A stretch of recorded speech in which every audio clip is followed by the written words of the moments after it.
सदाबहार सच्ची कहानियों पर आप सभी का स्वागत है। मैंने एक बहुत पढ़े लिखे घराने में शादी की थी। उस घर में मेरी बीवी के अब्बू और मेरी बीवी के तीनों भाई और एक छोटी बहन, ये सब हाफिज़े कुरान थे। उन्होंने अपनी बेटी को भी हाफिज़े कुरान करवाया था।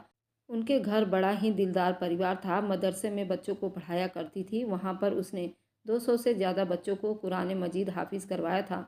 मगर जब उसकी वफ़ात हुई, रोज़ उसकी कब्र फट जाती, उसकी कब्र से धुआं निकलता। मैं रोज़ अपनी बीवी की नई कब्र बनवाता। लोग पूछते कि उसने कौन सा गुनाह किया था जिसकी उसे सज़ा मिल रही है। मैंने अपनी सास और साली से पूछा तो मेरी साली रोते हुए मुझे अपने कमरे में ले गई और कमरे का दरवाज़ा बंद करके उसने मुझे एक ऐसी चीज़ दिखाई कि मेरा कलेजा फट गया। क्योंकि मेरी बीवी, अब सुनिए मेरी कहानी मेरी जुबानी। मेरी शादी को 8 साल हो गए थे और मेरी बीवी बहुत खूबसूरत और नेक सीरत थी। इन 8 सालों का साथ उसने मुझे कभी भी कोई शिकायत का मौका नहीं दिया था। मेरी बीवी हाफिज़े कुरान थी और शादी से पहले उसने 200 से बच्चे और बच्चियों को कुरान मजीद हाफिज़ करवाया था, जिसकी वजह से मुझे हर टाइम यही सोच कर खुशी होती थी कि मेरी बीवी की सिर्फ दुनिया ही नहीं बल्कि आखिरत भी आसान हो गई है और यकीनन मेरे बच्चों की भी अच्छी परवरिश करेगी। हम दोनों मियाँ बीवी को बच्चों का भी बहुत शौक था, मगर शादी को इतना टाइम बीत जाने के बाद भी हमारी कोई औलाद नहीं हुई थी। अब मैं मायूस रहने लगा था। ऐसे मौका पर ज़्यादातर लड़कियां सबसे पहले नाउम्मीद हो जाती हैं और दिल हार बैठती हैं। मगर मेरी बीवी अपनी उदासी जाहिर नहीं करती थी, सब्र से वक्त बिताती थी।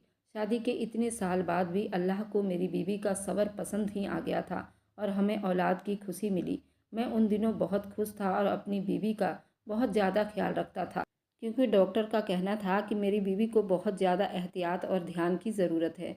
मेरा बस नहीं चलता, नहीं तो मैं अपनी बीवी को बिस्तर पर से नीचे ना उतरने दूँ। हमें बहुत ज़्यादा सब्र और दुआओं के बाद अल्लाह ताला ने हमें सेहतमंद और प्यारा सा बच्चा दिया था। मगर बच्चा पैदा होते ही मेरी बीवी की तबीयत एकदम बिगड़ गई थी। मैंने ऐसा तो बिल्कुल भी नहीं सोचा था बच्चा होते ही बीवी को खो दूंगा। अपनी बीवी की तबीयत का सुनकर मैं अल्लाह से उसकी ज़िंदगी की बहुत सारी दुआएं मांग ली। मेरी दुआएं रद्द हो गई और मेरी बीवी अल्लाह को प्यारी हो गई। मैं गम से बेहाल हो रहा था। सब जानने वाले मेरे लिए अफसोस कर रहे थे और मैं गम में कोने में बैठा हुआ था। जब गुस्ल वगैरह देकर उसको कफन वगैरह पहनाकर लोग कब्रिस्तान पहुंचे तो आसमान पर बिल्कुल काला बादल छाया हुआ था। दिन के वक्त भी ऐसा लग रहा था जैसे रात हो गई हो। जो ही मेरी बीवी को दफन किया गया, उसके साथ ही तेज़ बारिश हो गई और ऐसी तूफ़ानी हवाएं चलने लगी। सब हैरान परेशान रह गए। बीवी को दफन करने के बाद हम सब अपने अपने घरों को पहुँचे थे। मुझे ऐसे लग रहा था जैसे मौसम भी मेरे साथ मेरी बीवी की मौत का गम बना रहा हो। रात देर तक तेजी तूफ़ानी हवाओं के झोंके चलते रहे। मेरा बच्चा मेरी बीवी के घर वालों ने संभाला हुआ था। वे लोग भी मेरे घर पर ही ठहरे हुए थे, इसलिए मैं भी बच्चे की तरफ से बेखबर होकर अपने कमरे में अकेला बैठा अपनी बीवी को याद कर रहा था। उसे याद करते करते मेरी आंख लग गई। सुबह के करीब मैंने ख्वाब में देखा कि मेरी बीवी बहुत बुरी तरह से रो रही है।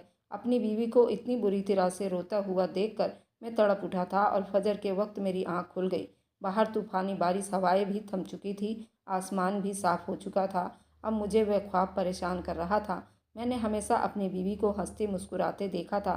उसका इस तरह रोना ख्वाब में मुझे घबराहट में डाल रहा था। मैंने घड़ी में वक्त देखा तो फजर का टाइम हो रहा था। मैंने उठकर फजर की नमाज पढ़ी और अपनी बीवी की मगफिरत की दुआ करने लगा। वैसे तो मुझे पूरा यकीन था कि मेरी बीवी बहुत नेक थी। मैं उठा और अपनी बीवी की कब्र की तरफ चल पड़ा। वहां जाकर देखा तो मेरी बीवी की कब्र धंस चुकी थी और कब्र के अंदर से धुआं उठ रहा था। ये सब मंजर देखकर मेरा दिमाग तो बिल्कुल सुन हो गया था और मेरा दिल बिल्कुल हिलकर रह गया था। वहाँ कब्र के पास काफ़ी तपिश थी और मेरा वहाँ खड़ा होना मुश्किल हो गया था। कोई आदमी भी मेरी बीवी की कब्र बनाने को तैयार नहीं था। बड़ी मुश्किल से मुझे एक मजदूर मिला जिसने मुझसे 4 गुना पैसे ज़्यादा ले लिया और मेरी बीवी की कब्र पर मिट्टी डाल देगा, ये सब मजदूर ने दूर खड़े होकर किया था। मैं घर पहुंचा तो मेरी हालत बहुत ख़राब हो रही थी। सभी घर वाले समझे कि मेरी हालत बीवी के इंतकाल की वजह से हुई है और उसके जुदाई का गम समझकर मुझे सबने सहारा दिया और तसल्ली देने लगे, जबकि मैं हैरान था आखिर मेरी बीवी पर अल्लाह का अजाब क्यों आया था। वह तो नेक औरत थी। मेरी नज़रों में तो मेरी बीवी ने ऐसी कोई गलती नहीं की थी। मैं सोच सोच कर पागल हो रहा था मेरी बीवी की असल हकीकत क्या है। और जब मुझ पर अपनी मरहूमा बीवी की हकीकत खुली तो मेरा दिल फट कर रह गया। मेरा नाम राशिद है। मैं अपने माँ बाप का इकलौता औलाद था। हमारे घर में कुल 4 ही लोग थे, मैं और मेरी माँ बाप और एक मेरी बुआ, जो मेरी दूसरी माँ जैसी थी। मैं जब कॉलेज में पढ़ता था तब मेरी माँ का इंतकाल हो गया था और हम 3 ही लोग बाकी रह गए थे। माँ को खोने का गम मुझ पर बहुत भारी साबित हुआ था। मेरी माँ बहुत नेक औरत थी। मुझे मेरी बुआ और मेरे पापा ने मेरे माँ का गम भुलाने के लिए बहुत सहारा दिया था। हर वक्त मेरे साथ लगे रहे थे और वे दोनों कोशिश करते थे कि मुझे अकेला ना होने दे। मैं हमेशा ही उनके ध्यान में रहता और मैं एक ही उनका सहारा था। फिर मैं भी कुछ साल के बाद संभल गया। अब दोबारा से अपनी पढ़ाई में लग गया। मैं पढ़ाई से फ्री हुआ तो मेरे पापा और बुआ को मेरी शादी का शौक सताने लगा। मैंने हामी भर ली और ज़ोरों शोरों से मेरे लिए लड़की तलाश की जाने लगी। तब मेरी बुआ को अपने मरहुमा पति के खानदान में एक लड़की का ख्याल आया, जिससे बुआ का अभी भी मिलना जुलना होता था। उन्होंने हमें बताया वह लड़की कम उम्र से ही बहुत अच्छी और नेक थी। उनके घर में 3 भाई और 2 बहनें थीं। उसके माँ बाप की किसी रोड एक्सीडेंट में मौत हो गई थी। उसने बहुत बहादुरी से हालात का मुकाबला किया था, अपने भाइयों का सहारा बनी थी। हालांकि खुद भी बहुत बड़ी नहीं थी और नमाजी हाफिजे कुरान थी। घर में बच्चों को कुरान मजीद पढ़ाया करती थी। उसकी दुआ और उसके दिए हुए कुरानी ताबीज़ में बहुत असर था, जिसकी वजह से वह थोड़ा बहुत कमाकर अपना घर चला रही थी। मैंने ये सब सुना तो बहुत खुश हुआ। मैंने उसे देखे बिना ही उसके लिए हाँ भर ली और बुआ ने पहली फुर्सत में ही उसके खानदान वालों और बड़ों से राय मशवरा करके मेरा रिश्ता उस लड़की से तय कर दिया और जल्दी ही शादी तय कर दी गई।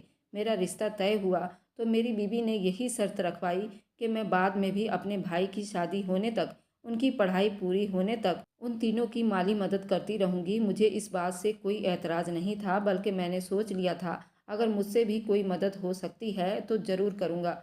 रिश्ता होने के बाद हमारी शादी कर दी गई।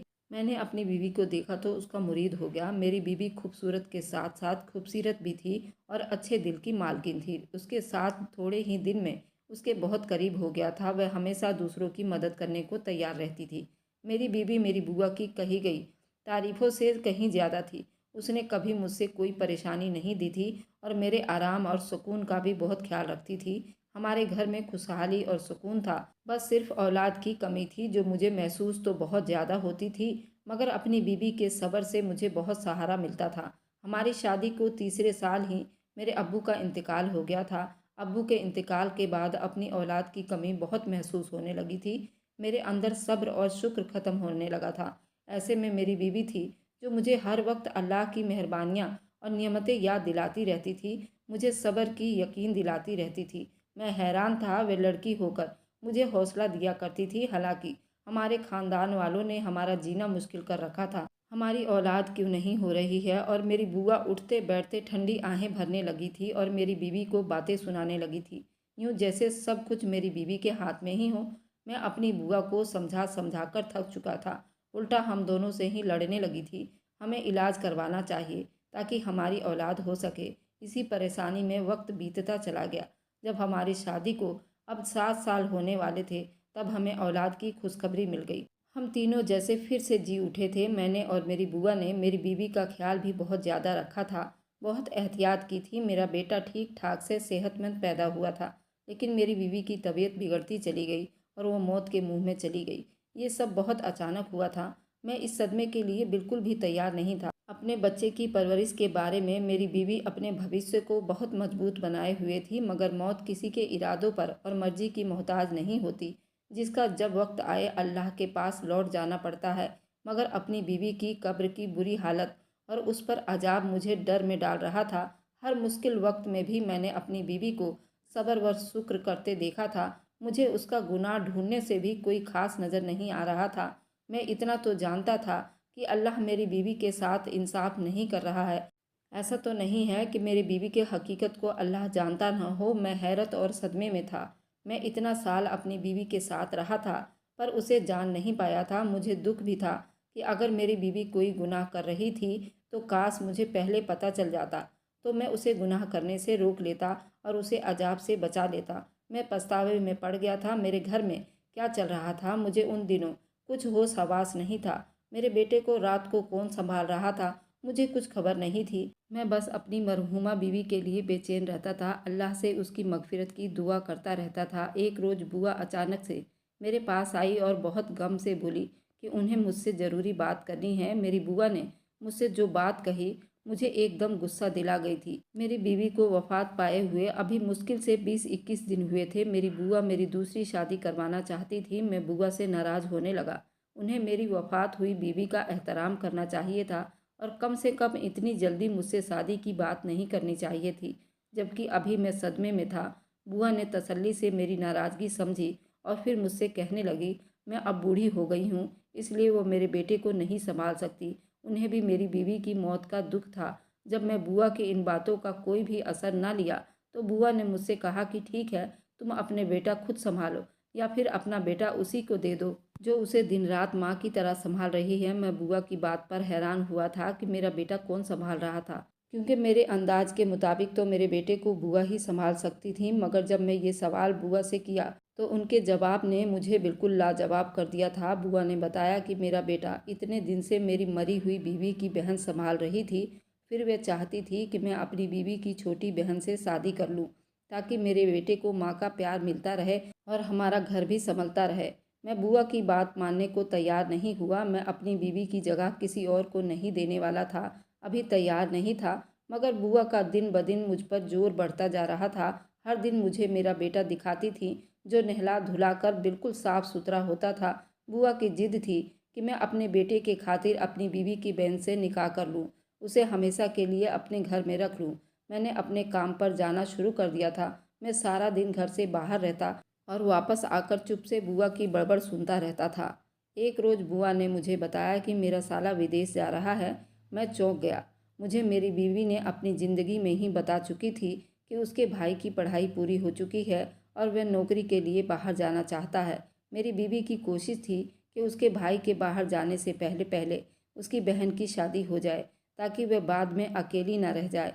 मगर उसे कोई अच्छा रिश्ता नहीं मिल रहा था। अब अपनी बीवी के भाई के बाहर जाने का सुनकर मुझे उसकी बहन का ख्याल आया था। तब मैं फिक्रमंद हो गया था। अब मुझे ख्याल आ रहा था कि अगर मैं ज़्यादा मना करूँगा तो मेरी साली मेरी बेटे को संभालने के चक्कर में सारी उम्र कुंवारी बैठी रह जाएगी या फिर उसकी शादी कर दी जाएगी।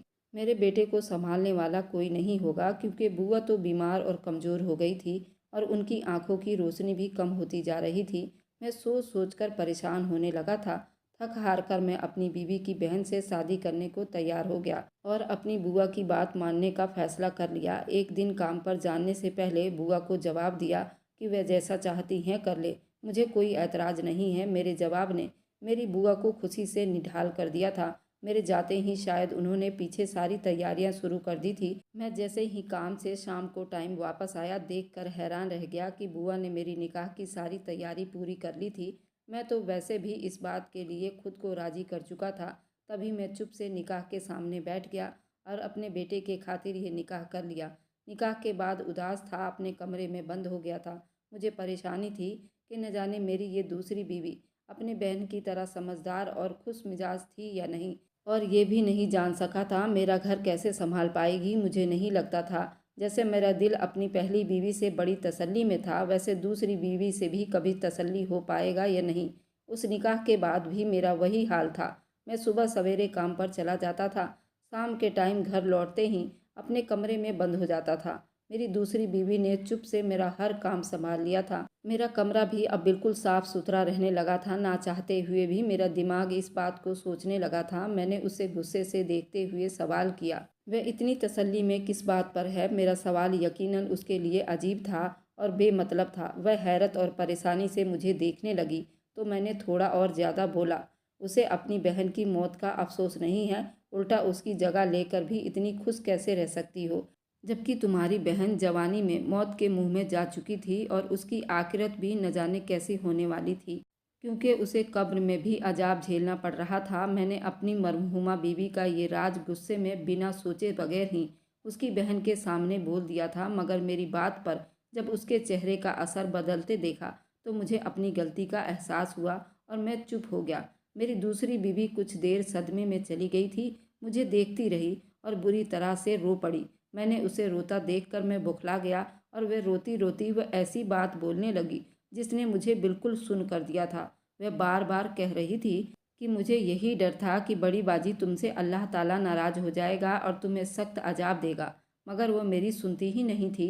मैं अपनी दूसरी बीवी के अल्फाज पर बिल्कुल दंग रह गया था। वह अल्लाह का कलाम लिख कर देती थी और लोग थोड़े रुपए देकर चले जाते और हमारा गुजर बसर होने लगा था। मगर मुश्किल हालात के लिए हमारे पास कुछ नहीं था। अचानक हमारे भाई का एक किडनी फेल हो गया। वह अस्पताल में ज़िंदगी और मौत के बीच में था। हमारे पास उसके इलाज के रकम नहीं थे। हम बहुत परेशान थे। उन्हीं दिनों एक आदमी मेरी बहन के पास आया। उसने बोला कि वह किसी लड़की से शादी करना चाहता है, मगर वह लड़की शादीशुदा है। वह चाहता है कि मेरी बहन ऐसी तावीज़ बना कर दे कि वह लड़की का तलाक हो जाए और वह उसे अपना ले। मेरी बहन ने मना कर दिया क्योंकि ये गुनाह का काम था। मगर जब उस आदमी ने 2 लाख रुपए देने को कहा तो मेरी बहन ने भाई को बचाने के लिए न जाने किस गिजा पर ऐसा कुछ लिख कर दिया। उस आदमी की ख्वाहिश पूरी हो गई और हमारे भाई का आसानी से इलाज भी हो गया। फिर तो हर आए रोज़ ऐसे ही लोग आने लगे जो नाजायज़ मुरादों के लिए ताबीज़ बनवाते थे और ढेरों पैसे देकर चले जाते थे। एक रोज़ मैंने छुपकर अपनी बहन को वह ताबीज़ बनाते हुए देखा था तो मेरे सर पर आसमान गिर पड़ा, क्योंकि मेरी बहन कागज़ पर कुरान शरीफ के आयतों को उल्टा लिख रही थी। वे कलाम अल्लाह का था। मैं दुख से पागल हो गई थी। बहन को रोकने लगी, उसे समझाने लगी, तौबा कर ले। बोली कि अगर मैं ऐसा नहीं करती तो हमारा भाई कब का मर जाता। मैं इस बात पर गुस्सा हो गई थी। मैंने बहन को कहा, उससे तो अच्छा था हमारा भाई मर जाता, मगर ये हराम काम ना करती। जिंदगी मौत तो अल्लाह के हाथ में है। अपनी बहन को बहुत समझाती रही, मगर वह लालच में आ चुकी थी। वह इतनी नेक थी और उसमें इतनी रूहानियत आ चुकी थी, मगर उसने पैसों के लालच में सब कुछ गंवा दिया। उसकी ज़िंदगी अच्छी थी, वह नमाज कुरान भी पढ़ा करती थी। उसकी शादी हो गई, मगर उसने वह कबीरा गुनाह नहीं छोड़ा और पैसा कमाती रही। मैं सब सुन रहा था। मेरी बीवी बोल रही थी, मैं डर रही थी। अल्लाह ताला नाराज़ हो गया था। तौबा की मोहलत दिए बिना ही मौत दे देगा और सख्त अजाब देगा। और मेरा कहा सच हो गया। मैं अपनी बीवी की बात सुनकर बिल्कुल गुमसुम सा हो गया था। मैं अपनी बीवी को इतना नेक समझता था और उसने दुनिया में पैसों की लालच में कुरान की रूहानी ताकत की गलत इस्तेमाल करती थी। अल्लाह को तो अजाब देना ही था। इतना पढ़कर गुनाह करती थी और मेरे सामने बैठी मेरी दूसरी बीवी उस जैसी हाफिज़े कुरान होने के बावजूद भी अल्लाह का डर रखती थी। अल्लाह ताला ने मुझे अब असल में नेक बीवी से नवाजा था। काला जादू करवाने वाले और करने वाले दोनों के लिए अल्लाह का अजाब सख्त अजाब है। कभी भी किसी अपने को दुख और गहरी बीमारी में भी इस गुनाह का सहारा नहीं लेना चाहिए। जो करता है वह खुदा करता है, क्योंकि हो सकता है इस बीमारी के बाद जब उसे मौत आए उसकी निजात का जरिया हो। अगर कोई पढ़ने लिखने के बावजूद भी ऐसा काम करता है तो फिर वह किसी जाहिल से कम नहीं है।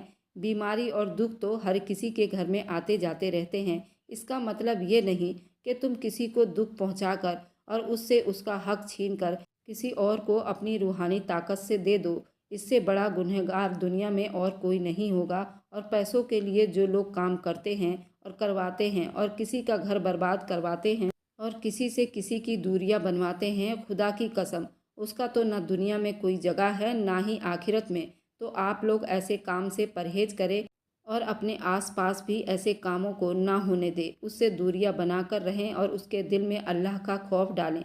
अगर आपको आज की कहानी पसंद आई है तो वीडियो को ज़रूर लाइक कीजिएगा और अपने दोस्तों के साथ शेयर भी कीजिएगा। और हाँ, अगर आपने अभी तक हमारे चैनल को सब्सक्राइब नहीं किया है तो ज़रूर सब्सक्राइब कर लें।